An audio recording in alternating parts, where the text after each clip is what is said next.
I worked for the British Foreign Office. I became a British ambassador. I was a British diplomat for 20 years. I was always very patriotic to be British. I was very, very proud.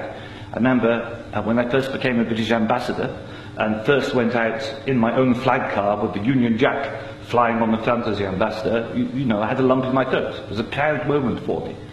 It was only 6 months after that I discovered that in the country where I was ambassador, we and the Americans were shipping people in order for them to be tortured. And some of them were tortured to death.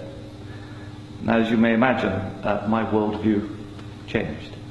It was at the same time, about a month later, we invaded Iraq against the will of the Security Council.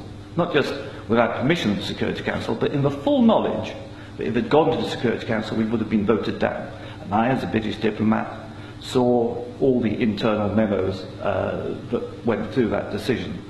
I know for certain, I used to be head of the FCO unit that monitored Iraqi weapons of mass destruction. And I know for certain, I can tell you, that they knew there weren't any. It wasn't a mistake, it was a lie. I think it is impossible to be proud of the United Kingdom. I think when we invaded Iraq, we did to the United Nations what Hitler and Mussolini did to the League of Nations. And I think what we've done since, where the truth is often much hidden in the bombing. If you look, Libya, disaster now, we bombed it. We killed 15,000 people when NATO bombed Sirte, something they never told you on the BBC. And did we make it better? No. I saw in Uzbekistan, I saw the gas contract signed by Enron and a company called Unocal, which George Bush Sr.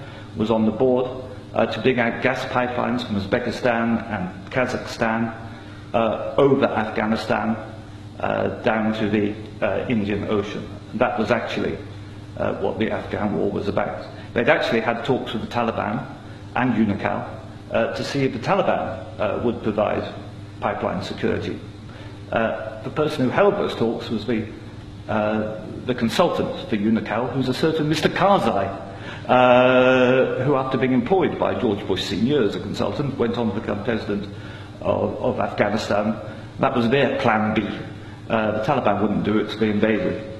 It usually, I've seen it on the inside, it's almost always about control of resources. It is every bit as corrupt as our first speaker. I'm sorry, I'm also terrible with names. You are absolutely right, Andrew. And I can tell you it's not an academic construct. The system stinks.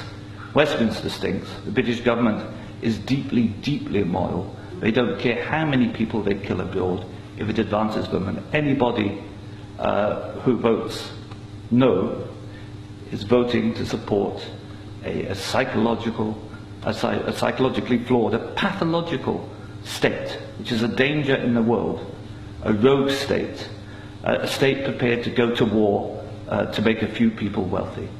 That's why I say it's not possible to be a decent person and vote no, and we shouldn't be ashamed to say that.